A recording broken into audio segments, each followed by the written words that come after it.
sering menghadapi masalah. Apa ya kita mau di luar sistem semua?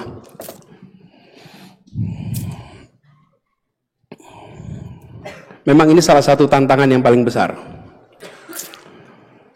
Apalagi kalau pas di luar sistem, pidatonya luar biasa kuat. Wah, ketika Abu Bakar As-Siddiq radhiyallahu anhu dipilih, itu berdasarkan suro. Sayyidina Umar, Sayyidina Uthman, Sayyidina Ali, itu meritokrasi, rapat, diskusi, dicari yang terbaik di antara semua. Bahkan ketika Sayyidina Umar menjelang wafat, dia mengatakan jangan sampai anak saya ikut di dalam salah satu calon pengganti saya. Sayyidina Ali mengatakan jangan sampai anak saya ikut di dalam salah satu pengganti saya.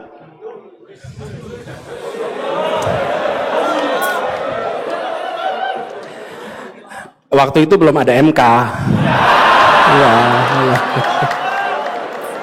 Yang ngacung pertama perempuan tadi itu yang agak sebelah tengah ya itu. Silakan penanya kedua. Ya.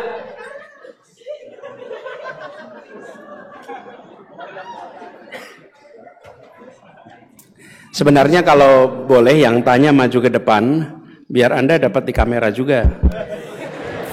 Supaya mendengarkan di luar tahu. Silakan. Assalamualaikum warahmatullahi wabarakatuh. Terima kasih kesempatannya untuk bertanya.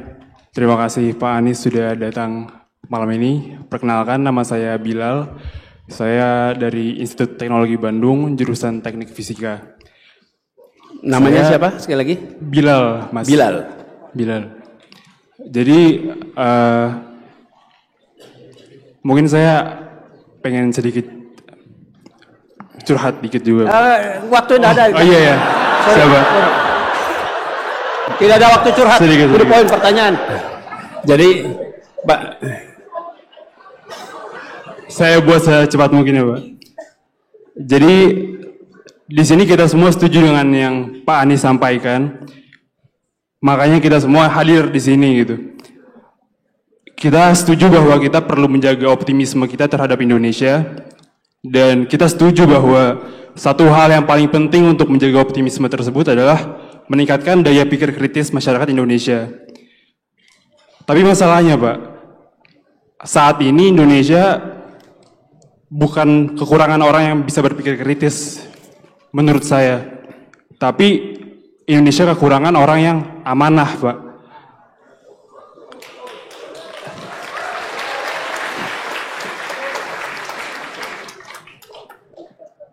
Mengapa saya bisa menyampaikan demikian? Karena orang-orang yang berada di pemerintahan, mereka bukan tidak pintar, mereka punya gelar yang tinggi, mereka punya daya pikir kritis yang baik, tapi itu tidak menjamin mereka sebagai pembuat kebijakan, yang mana kebijakan tersebut kata dasarnya adalah bijak, mereka sendiri tidak mewakili kata bijak tersebut, Pak. Sehingga yang saya sedihkan adalah kami sebagai masyarakat ingin memperbaiki Indonesia. Kami ingin menjaga optimisme kita terhadap Indonesia. Tapi upaya kami seperti dibungkam, seperti kami tidak dipedulikan oleh mereka yang ada di atas sana. To the point pertanyaannya apa? Iya, sedikit lagi, Pak. Kalau tidak saya potong. Siap. Sedangkan untuk kita masuk ke pemerintahan yang pernah seperti dilakukan oleh Mas Anies juga, itu tidak mudah untuk bisa bersih di dalam pemerintahan. Jadi dari luar sulit dan dari dalam juga sulit gitu. Jadi pertanyaan saya adalah bagaimana cara terbaik yang bisa kita lakukan sebagai masyarakat Indonesia untuk tetap menjaga optimisme kita untuk selalu ada dan selalu meningkat setiap harinya, Pak. Terima kasih. Baik. Perempuan yang tadi, silakan.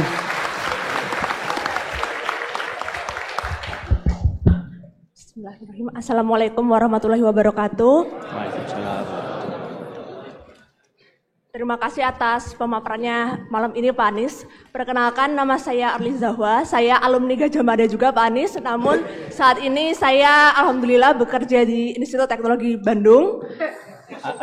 Pertanyaan saya langsung saja begini Pak. Berkaca dengan pengalaman Bapak di Kementerian Pendidikan dan Pemerintahan serta amanah lainnya, bagaimana sikap Bapak dalam mempertahankan visi, misi, serta integritas ketika berada di role tersebut agar tidak mudah disetir atau didikte pada sistem yang saat ini sudah banyak menormalisasikan hal-hal yang tidak wajar. Begitu saja. Tolong disebutkan kembali namanya tadi.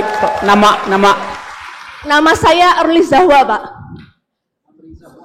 Amri Zahwa. Oh, Panggilan aja. Zahwa, Pak. Zahwa, oke. Ya. Silakan Mas Anies untuk jawab. 3 dulu.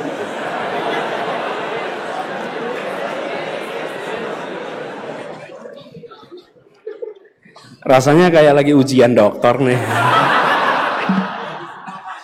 Saya ujiannya beneran loh waktu itu. Beneran.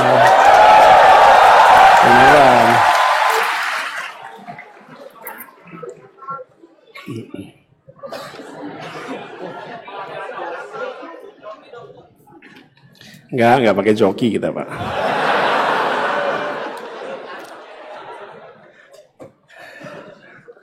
Wawan, makasih. Wawan, tentang apa misi dan nanti Anda memutuskan mau ikut bergabung atau hijrah. Nomor 1, Anda harus memiliki kompetensi kelas global. Ruang kuliah boleh di Bandung, ruang kuliah boleh di Ciamis, ruang kuliah boleh di Cirebon, tapi kompetensi harus berstandar global. Jadi kira-kira seperti itu.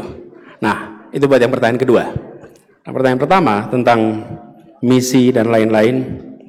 Ini ya sebenarnya kalau kita lihat, ini udah selesai kampanye, Anda tanya misi. Saya salah nanti. Tapi saya ingin katakan, Anda boleh bandingkan di dalam dokumen statement mission, kata teknologi itu diucapkan 38 kali dalam dokumen kita. Kita menekankan pentingnya soal teknologi sebagai enabler, sebagai akselerator di berbagai bidang. Dan selalu pesannya adalah teknologi itu jadi equalizer untuk Indonesia. Jadi pembuat penyetaraan, jangan teknologi justru meningkatkan ketimpangan. Teknologi hadir untuk mensetarakan. Yang tertinggal bisa setara, yang terbelakang bisa sama-sama maju. Jadi misi kita ketika bicara tentang itu bagaimana caranya benar. Dan kita tidak berbicara tentang menerapkan teknologi. Enggak, tapi kita berbicara tentang menyelesaikan masalah menggunakan teknologi. Sehingga bukan semata-mata menerapkan, tapi menyelesaikan masalah. Kadang-kadang kita sudah belajar ilmunya, karena kita belajar ilmunya, kita ingin terapkan ilmu kita. Jangan, kita lihat masalah di Indonesia apa, lalu kita gunakan ilmu yang kita miliki untuk menyelesaikan masalah yang kita hadapi. Itu misinya, itu gagasannya. Semoga Bung Wawan setuju. Yang kedua, Bilal. Bilal, apa yang Anda katakan tadi itu benar. Indonesia sedang membutuhkan lebih banyak orang-orang yang amanah. Kita lebih banyak orang-orang amanah. Itu betul sekali, kita lagi butuh itu. Dan orang yang berada di dalam pemegang kewenangan tidak memandang kewenangan sebagai kegiatan usaha mencari keuntungan. Kalau jadi wali kota, ini bukan menjadi tempat mencari keuntungan sebagai wali kota. Jadi gubernur gitu, apalagi presiden. Di semua tempat. Seringkali sekarang ini memegang kewenangan dijadikan sebagai kesempatan untuk meningkatkan kemakmuran.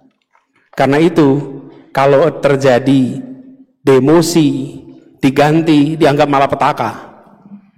Kalau tidak menganggap pekerjaan di pemerintahan itu sebagai cara untuk meningkatkan kekayaan, maka terjadi rotasi, rileks saja. Tapi kalau itu dianggap sebagai cara meningkatkan kekayaan, itu masalah. Ini yang harus dikembalikan. Yang tadi saya katakan tadi, kita perlu kembalikan orang-orang berintegritas, orang-orang terpercaya, orang-orang yang dipercaya. Kalau boleh saya sampaikan persamaan orang amanah. Kenapa kita butuh orang amanah? Amanah itu dibuat persamaannya bisa. Amanah ini kepercayaan. Kepercayaan bahasa Inggrisnya trust. Kepercayaan ya, bukan faith ya. Kalau faith itu keyakinan, ini kepercayaan. Trust sama dengan C plus I1 plus I2 minus SI. Itu rumusnya. Boleh diingat-ingat, tapi nggak keluar di ujian. T trust, C apa C itu kira-kira?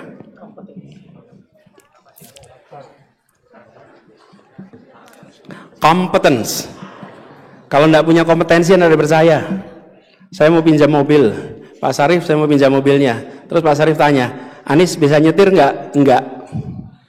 Kira-kira dipinjemin mobil nggak? Enggak. Competence. Nomor 2, I1, integrity. Punya integritas itu artinya apa? Integritas itu bukan jujur. Bukan jujur. Ketua perampok menceritakan tadi malam merampok macam-macam, dia jujur. Jujur. Tapi boleh nggak kita bilang dia berintegritas? Tidak. Berintegritas artinya dia jujur dan apa yang dikerjakan sejalan dengan ajaran agama, sejalan dengan kepentingan umum, sejalan dengan kemaslahatan orang banyak. Itu namanya integritas. Itu I1. I2 apa I2? Income, bukan income. Intimacy, kedekatan, kedekatan. 3 itulah yang membuat namanya amanah itu. Jadi kalau lihat orang seperti Bung Hatta, Bung Karno, Anda akan melihat kompetensinya ada, betul tidak? Integritasnya ada, intimacy ada, dekat sama rakyat. Nah, pengurangnya ada satu nih. Apa pengurangnya nih? Self interest, kepentingan pribadi. Hari ini Bung Bilal yang kegedean itu namanya SI. SI-nya kegedean. Karena itu skor trust-nya rendah. Kompetensinya tinggi. Tadi Anda sebutkan kompetensi tinggi. Integritasnya rendah. Kedekatannya belum tentu. Mungkin kedekatannya artifisial. Self interest-nya tinggi. Nah sudah, nilai kepercayaan rendah. Jangan sebut angka itu lagi.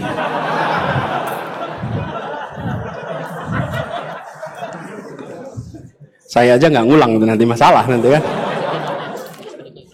Nah, jadi saudara sekalian, kita jaga itu semua. Apa yang dikatakan Bilal itu benar. Saya ingin sampaikan satu hal yang hilang di Republik ini. Selain itu adalah meritokrasi. Meritokrasi. Masuk ITB, meritokrasi tidak? Anda jawab itu sendiri. Ketika kita menerapkan meritokrasi, itu yang tadi saya sampaikan. Ketika 4 khalifah itu dipilih, meritokrasi, nah musyawarahnya itu. Musyawarah. Ketika Abu Bakar As-Siddiq radhiyallahu anhu dipilih, itu berdasarkan syura. Sayyidina Umar, Sayyidina Uthman, Sayyidina Ali, itu meritokrasi, rapat, diskusi, dicari yang terbaik di antara semua. Bahkan ketika Sayyidina Umar menjelang wafat, dia mengatakan jangan sampai anak saya ikut di dalam salah satu calon pengganti saya. Sayyidina Ali mengatakan jangan sampai anak saya ikut di dalam salah satu pengganti saya.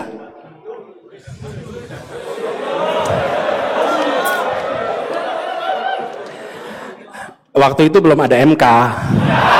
Ya, ya.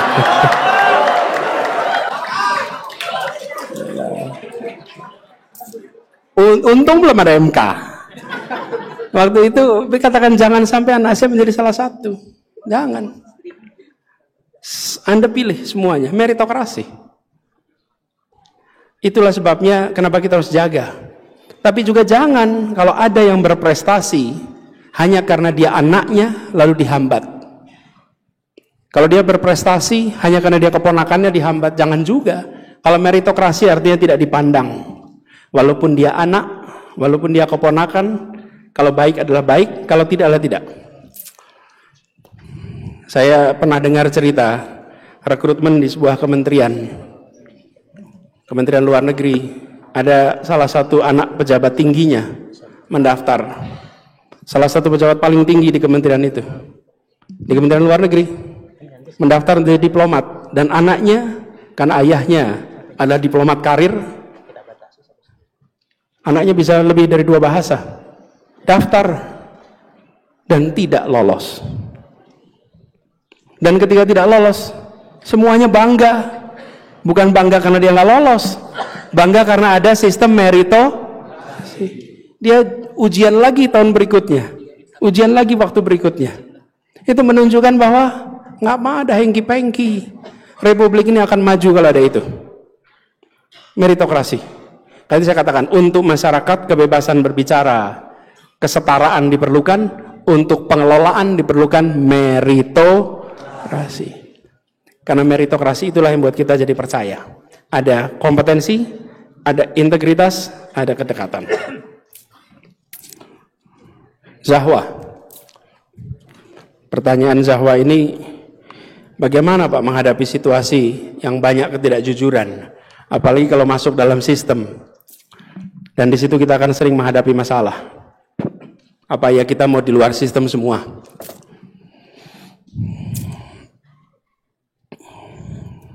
Memang ini salah satu tantangan yang paling besar. Apalagi kalau pas di luar sistem, pidatonya luar biasa kuat. Wah, itu. Terus ada rekam jejak digitalnya. Waduh. Pas menjabat itu ditagih semua itu nanti. Tapi itulah baiknya era sekarang. Apa yang dikatakan saat di luar sistem, terus ada dalam memori publik dan dimintai pertanggungjawabannya kita berada dalam sistem. Ini bagian dari kemajuan yang kita syukuri. Kita syukuri. Walaupun bagi yang mengatakan barangkali coba dulu nggak ngomong gitu. Tapi sekalian, saya ingin garis bawahi gini. Di dalam kita berhadapan dengan kenyataan, kita tidak mungkin selalu dalam situasi ideal. Tidak mungkin. Saya selalu gunakan diagram 4 kuadran. Sumbu X dan sumbu Y. Sumbu X adalah nilai. Nilai itu atas benar, bawah salah. Sumbu Y adalah manfaat, menguntungkan, merugikan, baik, buruk.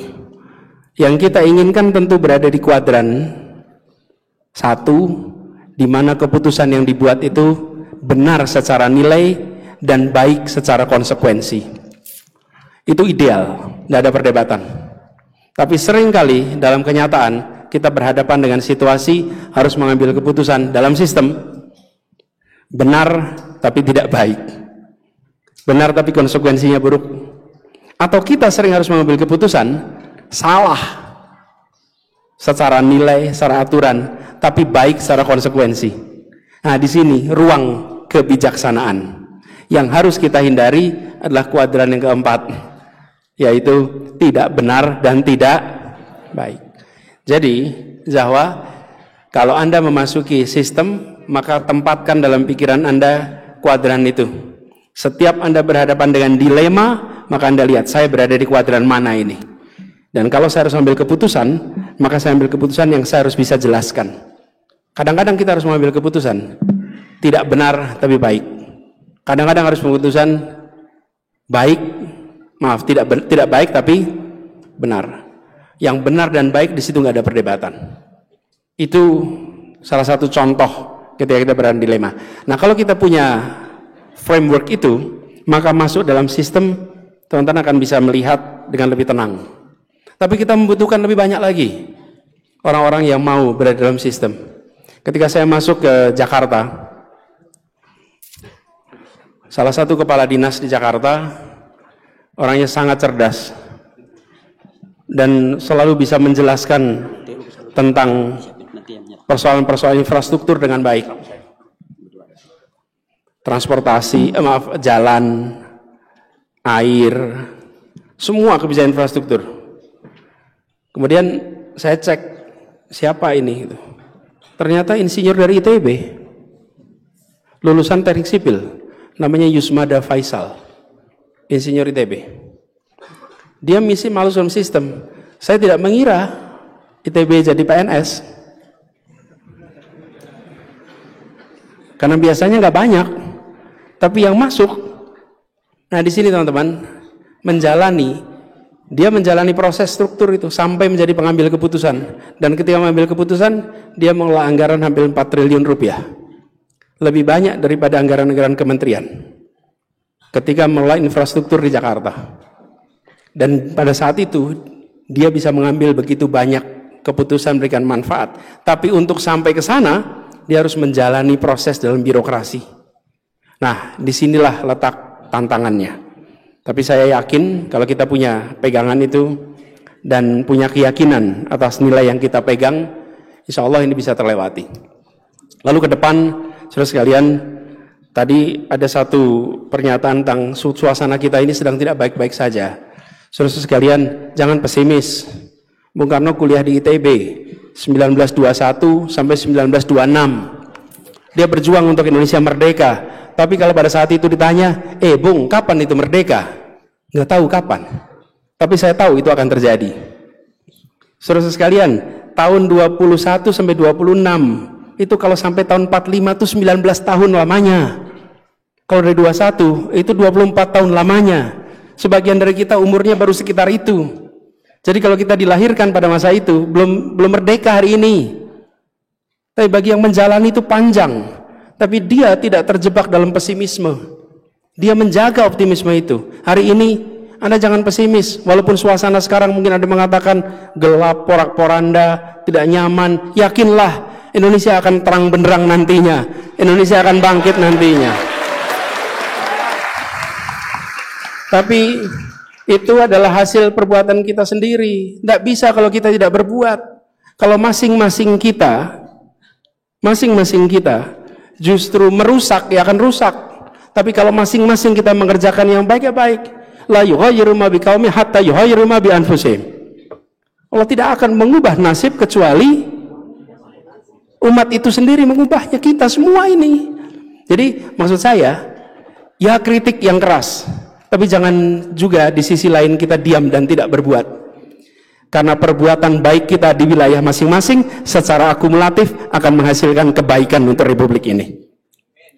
Itu yang kita butuhkan. Apalagi di bulan puasa seperti sekarang ini. Ini adalah masanya untuk kita bisa menjaga. Jadi saudara sekalian, kita jaga optimisme itu. Kita jaga optimisme itu. Termasuk saya juga ikut menjaga optimisme itu. Kita yakin bahwa mudah-mudahan demokrasi kita akan bisa lebih baik ke depan. Dan kalau demokrasi lebih baik artinya apa? Kalau Anda ketemu pemimpin yang baik, maka pilih lagi.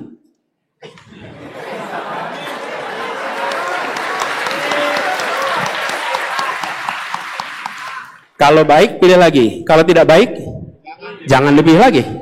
Simple. Dengan begitu, kita akan bisa mendorong untuk kemajuan. Dan pemimpin itu semua level ya. Kadang-kadang begitu kata pemimpin langsung seluruhnya level nasional saja. Itu Pak, jawaban atas 3 pertanyaan tadi Pak.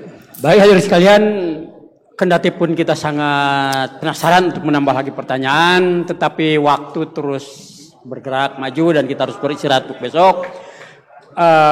dengan segala permohonan maaf, maka session berikutnya sudah ditutup. Untuk itu saya mohon Pak Saya ingin memberikan penutup sebentar Pak, kalau boleh. Silakan. Ya, Pak Sarif. Closing statement dulu Ya, dari Mas karena Anies. sudah tidak ada sesi berikutnya, saya ingin sampaikan terima kasih. Saya kembali ke ITB ini diantar 2 alumni ITB, Bung Widi Aswindi. Ini dulu tokoh gerakan mahasiswa tahun 98 dari ITB.